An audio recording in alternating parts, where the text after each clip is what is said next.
Hello മച്ചാമാരെ, എൻ്റെ ഒരു പുതിയ വീഡിയോയിലേക്ക് സ്വാഗതം. പിന്നെ ഞാനിന്ന് വീഡിയോ കൊണ്ട് വന്നതേ വേറെ ഒന്നുമല്ല കേട്ടോ. എൻ്റെ മോനെ സ്കൂളിൽ പോയില്ല കേട്ടോ. അപ്പോൾ സ്കൂളിൽ നിന്നൊരു സാധനം കിട്ടുന്നുണ്ട്. അപ്പോൾ എല്ലാവർക്കും കിട്ടുന്നതിനാണ്, എല്ലാവരും ഉപയോഗിക്കുന്ന സാധനമൊക്കെ തന്നെയാണ് കേട്ടോ. അപ്പോൾ വൈലൈറ്റൊക്കെ കത്തിക്കൊണ്ടിരിക്കുന്നുണ്ടോ? ഇവിടെ എപ്പോഴും പകൽ വൈലൈറ്റ് എപ്പോഴും കത്തിക്കൊണ്ടിരിക്കും കേട്ടോ. അപ്പോൾ സ്കൂളിൽ കൊണ്ട് ടൈമായി. അത് നമ്മുടെ ഒരു സുഹൃത്തിൻ്റെ മോൻ വരികയാണ് കേട്ടോ. അപ്പോൾ നമ്മുടെ മോൻ വരും. അപ്പോൾ എന്താ സാധനം എന്ന് ഞാൻ കാണിച്ചു തരാം. നമ്മുടെ വീട്ടിലേക്ക് എല്ലാവരും ഉപയോഗിക്കുന്ന സാധനം തന്നെയാണ്. അപ്പം മക്കൾ കൊണ്ടുവരുമ്പോൾ അത് നമുക്കൊരു സന്തോഷമാണ്. ദാ സ്കൂൾ ബസ് വന്നിട്ടോ.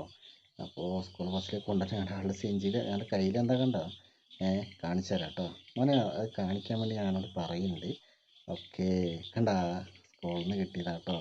അപ്പം ഞങ്ങൾക്ക് ഇതൊക്കെ എല്ലാ വീട്ടുകാർക്കും ഇതൊരു ആക്കുകയാണ്. ഇപ്പം ഈ കർക്കിടക മാസമൊക്കെ ആയതുകൊണ്ട് പനിയൊക്കെ എല്ലാവർക്കും കുറവായതുകൊണ്ട് അപ്പോൾ കുട്ടീൻ്റെ അരി കൊടുക്കുന്നുണ്ട് കേട്ടോ. 5 കിലോ അരിയാണ് കിട്ടിയിരുന്നത് സ്കൂളിൽ നിന്ന്.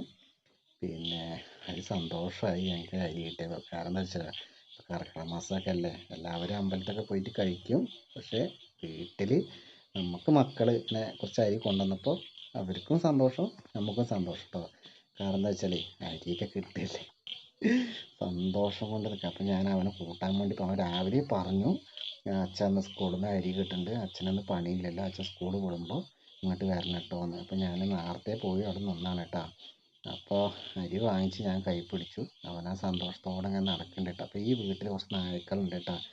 അത് എപ്പോഴും രാവിലെ അവൻ സ്കൂളിലേക്ക് നടന്നു പോകുമ്പോൾ ഇത് റോഡ് വരെ വരണം കേട്ടോ നടന്നിട്ട്. അപ്പോൾ ഈ നായ്ക്കൾ എപ്പോഴും കടിക്കാൻ വരും. വൈലൈറ്റ് എപ്പോഴും കത്തിക്കൊണ്ടേ ഇരിക്കുകയാണ്. സമയം വൈകിട്ട് 4:30 കേട്ടോ. രാവിലെ തൊട്ട് കത്തിക്കൊണ്ടിരിക്കുകയാണ്. അപ്പോൾ അരിയെ കാണാം. ഓക്കെ, അരി കൊണ്ടുവന്നു കേട്ടോ. ഞാൻ എൻ്റെ അരിപ്പാത്രം കാണാം കേട്ടോ. അതിൽ കുറച്ച് അരിയുള്ളൂ, ഇന്ന് മാത്രം വെക്കാനുള്ള അരിയുള്ളൂ. അത് കണ്ടു നോക്ക്. വേണ്ടതാണ് ഞങ്ങളുടെ അരിപ്പാത്രം കേട്ടോ. അരി ജസ്റ്റ് നോക്കിയേക്കാം. ഇന്ന് ഒരു നേരം മാത്രം വെക്കാനുള്ള അരിയുള്ളൂ. എൻ്റെ അരി കൊണ്ടുവന്നപ്പോൾ ഞങ്ങൾക്ക് ഭയങ്കര സന്തോഷം കേട്ടോ. എല്ലാവരും വീട്ടിലും ഇങ്ങനെയൊക്കെ തന്നെ ആയിരിക്കും. ചില ദിവസങ്ങളിൽ അച്ഛന്മാർക്കൊന്നും പണിയില്ല പറഞ്ഞ് ചിലപ്പോൾ നമ്മൾ കടയിൽ കടം വാങ്ങിക്കേണ്ടി വരും. അപ്പോൾ ഈ കർക്കിടക മാസമൊക്കെ ആയതുകൊണ്ട്